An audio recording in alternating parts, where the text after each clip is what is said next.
5.1 का 14वां प्रश्न है और क्या दिया है, f(x) बराबर ऐसे करके दिया है, फंक्शन इस प्रकार से डिफाइन किया है और ये कहा है कि इसके शांत तत्व पर विचार करिए। देखो एक बात तो बहुत स्पष्ट है, जब x का मान है, अब ये दिया है कि 0 से बड़ा है या 0 के बराबर है और 1 से छोटा है 1 के बराबर है, तो फंक्शन 3 है। 0 और 1 के बीच में आ रहा है तो फंक्शन की वैल्यू 3 है। x का मान अगर इन दोनों के बीच में होता है, x का मान अगर 1 से बड़ा है 3 से छोटा है तो f(x) मान 4 है। x का मान 3 से बड़ा है या 3 के बराबर है और 10 से छोटा है 10 के बराबर है तो f(x) का मान 5 है। समझने की बात ये होती है कि जहाँ पर चेंज नहीं हो रहा है वहाँ तो कुछ चेक करना ही नहीं है। कांस्टेंट फंक्शन है तो वो तो अचर फलन तो सदैव सतत होता है। प्रॉब्लम है कि जहाँ पर चेंज हो रहा है, जहाँ पर फंक्शन चेंज होता है, x का मान 1 से छोटा है या 1 के बराबर है तो f(x) का मान 3 है और x का मान 1 से बड़ा है तो f(x) का मान 4 है। यहाँ पर इसका मतलब 1 पर आप चेक करके देख लो क्या हो रहा है, तो स्वाभाविक सी बात है वो दिखाई दे रहा है तो अलग अलग ही हो रहा है और जब फंक्शन अलग अलग हो गया है तो बराबर आएगा भी नहीं। तो अब जैसे मैं लिख दूँ, मान लो x बराबर 1 पर f(x) क्या लिखा मैंने 3 हो गया, x बराबर 1 पर मैंने चेक किया। अब अगर मैं राइट हैंड लिमिट चेक करके दिखा दूँ तो मैं राइट हैंड लिमिट, तो ये हो गया limit x tends to 1 positive f(x) और ये हो गया limit h tends to 0 x और x की जगह क्या हो जाएगा 1 प्लस h। अब ये हो गया लिमिट h टेंड्स टू 0, अब ये 1 प्लस h हो गया। अब देखो क्या हो जाएगा, अब यहाँ पर कुछ भी क्यों ना हो, ये तो कांस्टेंट फंक्शन f(x) का मान कितना हो जाएगा 4। अब यहाँ पर h की वैल्यू कोई प्रभाव नहीं करेगी तो 4 आ गई राइट हैंड लिमिट। तो एकदम बात क्लियर हो गई कि x बराबर 1 पर जो फंक्शन की वैल्यू है और जो राइट हैंड लिमिट है वो अलग अलग आ गई। लेफ्ट हैंड लिमिट जो आएगी वो 3 आएगी, तो इसका मतलब क्या हो गया कि ये फंक्शन x बराबर 1 पर सतत नहीं है, कंटिन्यूस नहीं है। अब ऐसे ही x बराबर 3 पर चेक करना है। अब अगर x बराबर 3 पर चेक करोगे तो 3 से कम जो आ रहा है मान वो आएगा f(x) के लिए 4 और 3 से ज़्यादा जो आ रहा है वो f(x) के लिए 5 आएगा। तो ये फंक्शन भी x बराबर 3 पर भी ये फंक्शन कंटिन्यूस नहीं होगा। अब इस फंक्शन की डिसकंटिन्यूटी पर विचार करना है, कहाँ कंटिन्यूस है कहाँ डिसकंटिन्यूस देखना है। तो जो बाकी तो अब जैसे x का मान 0 से कम है तो f(x) बराबर 2x हो गया, बहुपदीय फलन हो गया। तो x का मान जहाँ 0 से कम होगा ऐसे तो f(x) बराबर 2x आ गया, बहुपदीय फलन प्रत्येक उस मान के लिए सतत होता है। लेकिन यहाँ पर चेंज हुआ, x का मान 0 से कम है और यहाँ पर क्या हुआ, अगर x का मान 0 के बराबर है 0 से बड़ा है तो f(x) का मान 0 है। यहाँ वैल्यू फंक्शन की चेंज हो रही है, इसका मतलब 0 पर चेक करके देख लेना चाहिए। x का मान यहाँ 1 से कम है तो ये है और 1 से बड़ा है तो ये है, तो इसका मतलब ये भी चेक करना चाहिए। तो हमें 0 और 1 पर चेक करके देख लेना चाहिए। x बराबर 0 पर जो f(x) है, x बराबर 0 पर वो f(x) है 0 के बराबर, बहुत अच्छा। अब लेफ्ट हैंड लिमिट लो, limit x tends to 0 minus f(x). यहाँ पर हमने क्या क्या किया 0 h टेंड्स टू 0, f(x) की जगह क्या लिख दिया 0 माइनस h। अब ये हो गया limit h tends to 0 f(0 minus h) यानी 0 से कम है। जब x का मान 0 से कम होगा तो f(x) बराबर 2x के होगा, तो ये 2 ऑफ 0 माइनस h हो गया साहब। तो यहाँ पर लिमिट h टेंड्स टू 0 ये हो गया माइनस का 2h। अब h का मान 0 लगा दोगे तो माइनस के 2 गुणा 0 यानी कि ये 0 हो गया, बहुत अच्छा। ये भी 0 ये भी 0। अब राइट हैंड लिमिट चेक करते हैं। राइट हैंड लिमिट चेक किया तो limit x tends to 0 plus f(x) और यह हो जाएगा limit h tends to 0, f की जगह 0 प्लस h और ये हो जाएगा लिमिट h टेंड्स टू 0। अब f 0 प्लस h के हो गया ना, x का मान 0 से बड़ा है, x का मान 0 से बड़ा है तो f(x) क्या होता है 0 हो जाएगा, तो बराबर इसकी वैल्यू 0 आ गई। तो ये तो तीनों चीज़ें बराबर आ रही हैं, इसका मतलब x बराबर 0 पर फंक्शन कंटिन्यूस है। ठीक, अब x बराबर 1 पर चेक करते हैं। अब जब x बराबर 1 पर चेक किया, x बराबर 1 पर जो f(x) है वो क्या आएगा, यहाँ से देखें f(x) 0 आएगा। लेफ्ट हैंड लिमिट निकालो, तो लेफ्ट हैंड लिमिट निकालेंगे, देखिए लिमिट x लिमिट हो जाएगा x tends to 1 minus f(x). अब जी यहाँ पर हमने लिखा, देखो x की जगह लिख देते हैं 1 माइनस h और जबकि h टेंड्स टू 0। अब यहाँ पर हो जाएगा limit h tends to 0, 1 minus h हो गया, यानी कि x का 1 से कम है हो रहा है। अब जब 1 से कम होगा तो f(x) किसके बराबर है 0 के बराबर, तो इसमें वैसे भी कोई फ़र्क नहीं है, 0 ये भी 0 हो गया ये भी 0 हो गया। अब राइट हैंड लिमिट ले लो, limit x tends to 1 positive f(x) लिखा, लिमिट यहाँ पर x के स्थान पर 1 प्लस h लिख दिया जाएगा, जबकि h tends to 0, limit h tends to 0। अब x की जगह 1 प्लस h हो गया, यानी कि इसका मान तो 1 से ज़्यादा है, चाहे कितना भी ज़्यादा हो 1 से ज़्यादा। जब x का मान अब कह रहे हैं 1 से बड़ा होगा तो f(x) बराबर होगा 4x के, तो ये हो गया 4 और 1 प्लस h के। अब यहाँ पर तो 0 लगेगा, तो ये लिमिट का ऐसे लग दिया 0, तो ये हो गया 4। अब देखो इसकी वैल्यू 0 आ रही थी, यहाँ पे 0 आ रही और राइट हैंड लिमिट 4 आ रही है, तो इसका मतलब क्या हुआ, x बराबर 1 पर फंक्शन कंटिन्यूअस नहीं है। तो जो डिसकंटिन्यूटी है वो कहाँ पर हमने पकड़ ली, इस फंक्शन की डिसकंटिन्यूटी कहाँ पर है, x बराबर 1 पर है। 16वां सवाल अपने आप करके देखें और उसके बाद 17वां सवाल बोर्ड पर आपके। यदि a और b के उन मानों को ज्ञात कीजिए, कह रहे हैं a और b के उन मानों को ज्ञात कीजिए जिसके लिए f(x) बराबर ये है द्वारा परिभाषित फलन x बराबर 3 पर संतत है। अब यहाँ पर ये दिया है कि ये फंक्शन x बराबर 3 पर कंटिन्यूअस है, दिया है। देखो तो a और b के मान मतलब बताने, यानी इसका जो रिलेशन है वो बताना है, क्योंकि x बराबर 3 पर सॉल्यूशन है, ये x बराबर 3 पर f(x) संतत है, कंटिन्यूअस है, अतः क्या होगा, f(3) equal to left hand limit equal to right hand limit. ठीक है, f(3) x बराबर 3 पर, अब जी किसके बराबर हो जाएगा, 3a + 1। लेफ्ट हैंड लिमिट का मतलब हो गया limit x tends to 3 minus f(x), और ये हो जाएगा limit x tends to 3 plus f(x). तो यहाँ पर हो गया ये 3a + 1 बराबर लिमिट h टेंड्स टू 0 और f यहाँ पर रख लो आप 3 माइनस h बराबर लिमिट, ये हो जाएगा h tends to 0 f 3 plus h, और ये हो जाएगा 3a + 1 बराबर। अब देखो f3 माइनस h, x का मान 3 से कम हो गया है, जब x का मान 3 से कम होगा तो f(x) बराबर ax + 1 के है, तो a हो गया ये 3 माइनस h + 1, और यहाँ हो गया लिमिट h टेंड्स टू 0, ये हो गया लिमिट h टेंड्स टू 0। अब f3 + h, x का मान 3 से बड़ा, तो ये हो गया b ऑफ 3 + h और +3 ये। अब यहाँ पर आप ऐसे समझो, ये हो गया 3a + 1 बराबर, h का मान 0 रखा तो ये ख़त्म हो गया 3a + 1 ऐसे आ जाएगा, ये हो जाएगा 3b + 3, h का मान 0 होते ही 3b + 3, यानी ये दोनों चीज़ें तो बराबर हैं। इसका मतलब ये हो गया 3a + 1 बराबर हो गया 3b + 3 के, इसका मतलब तो ये हो गया 3a बराबर हो गया 3b + 2 के, ये इधर एक जाके इधर घट गया। तो आप ऐसा कर सकते हो कि 3 से भाग कर दो, a बराबर हो जाएगा 3b + 2/3, तो a बराबर हो गया b + 2/3। तो इस प्रकार से ये और b के बीच में रिलेशन हो गया, यह का मान हो गया। प्रश्न संख्या 18वां, और 18वां प्रश्न ये कहता है लैम्डा के किस मान के लिए ये जो फंक्शन है इस प्रकार डिफाइन करा, द्वारा परिभाषित फलन x बराबर 0 पर संतत है।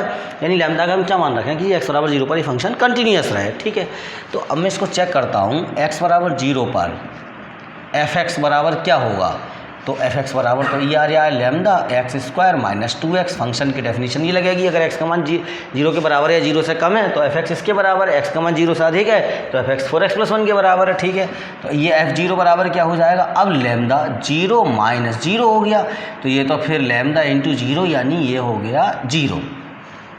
लैम्डा का कोई मतलब नहीं बन रहा है, यहाँ पर x का वैल्यू 0 रखते ही अपने आप ओवरऑल 0 हो रहा है मामला सब। अब ये चीज़ ध्यान देने की बात है, अभी आप लैम्डा का मान चाहे 1 हो, चाहे 2 हो, चाहे 3 हो, चाहे 4 हो, वो तो यहाँ पर तो फंक्शन तो 0 हो रहा है x के मान पे।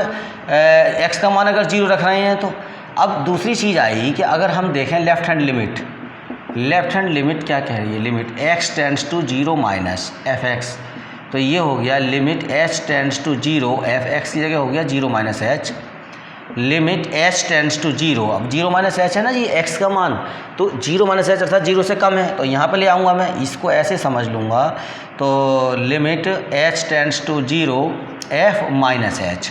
तो अब यहाँ हो गया लैम्डा और -h का स्क्वायर -2 -h, ये समझो, और ये हो गया limit h tends to 0 lambda, ये हो गया भैया h² + 2h। अब h का मान 0 रख दोगे तुम, कोई फ़र्क ना पड़ रहा है लैम्डा का, ये भी 0 ये भी 0, तो यहाँ पर क्या हो गया, ये 0 यानी कि टोटल 0 हो गया। अब राइट हैंड लिमिट ले लो, limit x tends to 0 plus f(x), limit h tends to 0, x का मान हो गया 0 plus h, limit h tends to 0 f(h), limit h tends to 0, अब f(h) है, f(h) का मान क्या हो गया, अब ये 0 प्लस h यानी कि x का मान 0 से बड़ा हो गया, तो जब 0 से बड़ा हो जाता है f(x) किसके बराबर 4x + 1 के बराबर है, तो f(h) किसके बराबर होगा, तो ये 4h + 1 के बराबर होगा, तो h बराबर 0, तो ये क्या हो जाएगा 0 हो जाएगा +1 यानी कि 1 आ गया।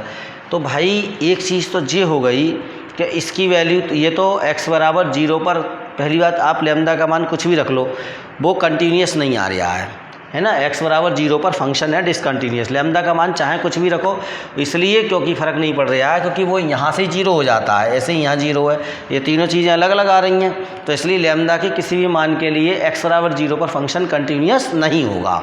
एक तो बात ये है, इन्होंने जो कहा लैम्डा के किस मान के लिए द्वारा परिभाषित फलन x बराबर 0 पर संतत है, तो लैम्डा का चाहे कोई मान रख लो, क्योंकि लैम्डा का आप 2 रखो, 4 रखो, 6 रखो, फ़र्क क्या पड़ रहा है, वो तो यहाँ 0 से गुणा होगा, वो 0 होना ही होना है। तो इसलिए ऐसे ही यहाँ पर है, तो बेकार में लैम्डा को दोष दो कि लैम्डा की वजह से नहीं हो रहा, तो उसका तो मौका ही नहीं मिल रहा है, उसे तो उसके मान की तो ज़रूरत ही ना पड़ रही है, वो पहले ही 0 हो जाता है। इसलिए हम यहाँ लिख देंगे कि लैम्डा का कोई भी मान रखो x बराबर 0 पर फंक्शन संतत ना होगा, एक बात।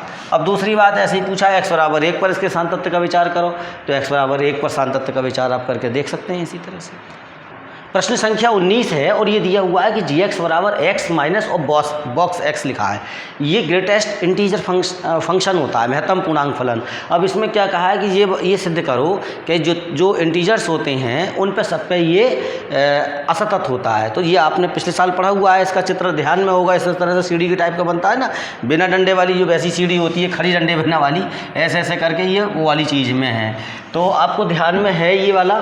तो ये कैसे होना है, अब इसको समझ लो। जैसे ये इसका मतलब ये होता है, इसका फंक्शन में अगर ये दिया है, थोड़ा सा मैं जल्दी बताऊँ, 3.1 है, तो अब इससे कम के जितने भी पूर्णांक हैं उनमें जो सबसे बड़ा है वो लेना है, तो 3 हो जाएगा।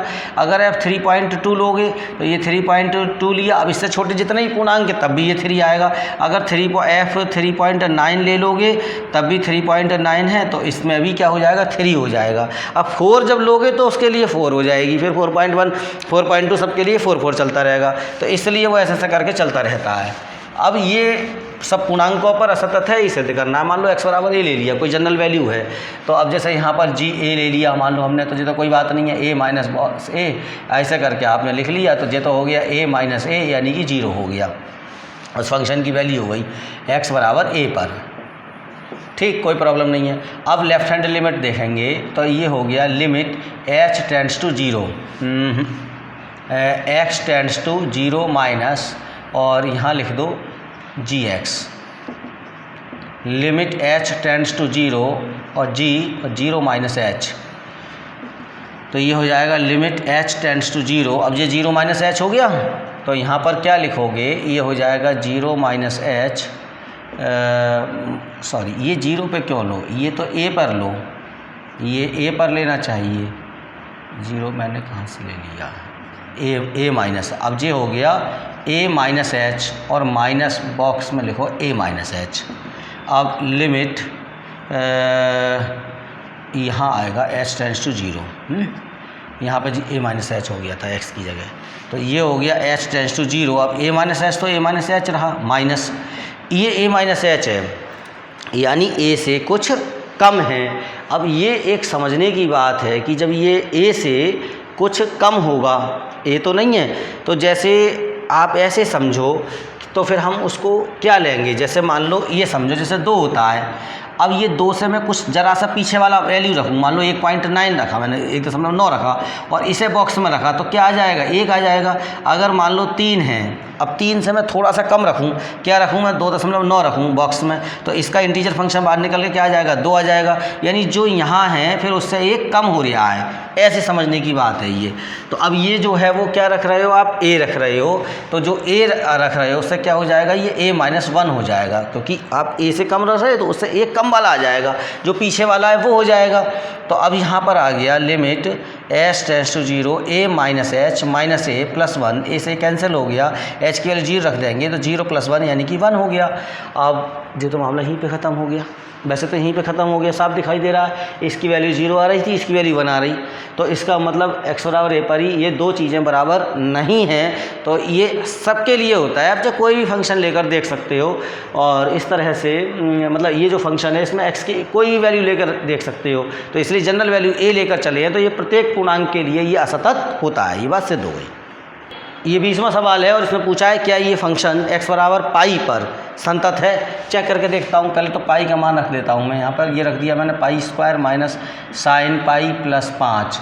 अब ये देखो भैया ये पाई स्क्वायर हो गया, साइन 0 का मान 0 होता है, ये भी 0 हो जाएगा, +5 ये हो गया पाई स्क्वायर +5। ठीक, अब यहाँ पर लेफ्ट हैंड लिमिट निकाल ली मैंने, क्या हो जाएगी लिमिट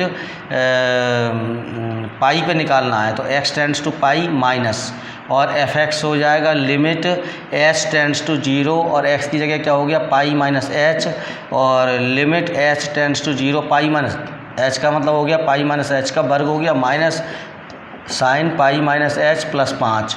अब यहाँ पर h का मान 0 रखोगे तो मुझे हो गया पाई स्क्वायर माइनस। अब देखो यहाँ पर अगर तुमने वैसे भी अगर इसको समझें तो साइन पाई हो, अगर मान लो h का मान 0 रखेंगे तो साइन पाई बचा, साइन पाई का मान 0 हो गया, प्लस का 5 हो गया तो पाई स्क्वायर +5 आ गया है। यही पाई स्क्वायर +5 था, यही पाई स्क्वायर +5 आ गया।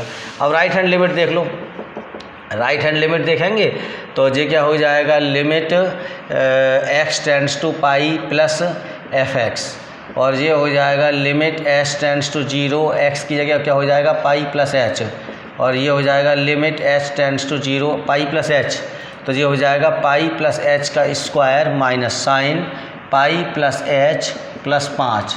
अब यहाँ पर h का मान 0 रखोगे तो ये पाई स्क्वायर माइनस 0 +5 ये हो गया पाई स्क्वायर +5। तीनों चीज़ें बराबर आ रही हैं और इसका मतलब हो गया कि x बराबर पाई पर जो है ये फंक्शन कंटिन्यूस है। अब दूसरी तरह से भी देख सकते हो, अगर मैं वैसे देखूं तो ये क्या है x स्क्वायर है, बहुपदीय फलन है, साइन फलन है और ये अचर फलन है।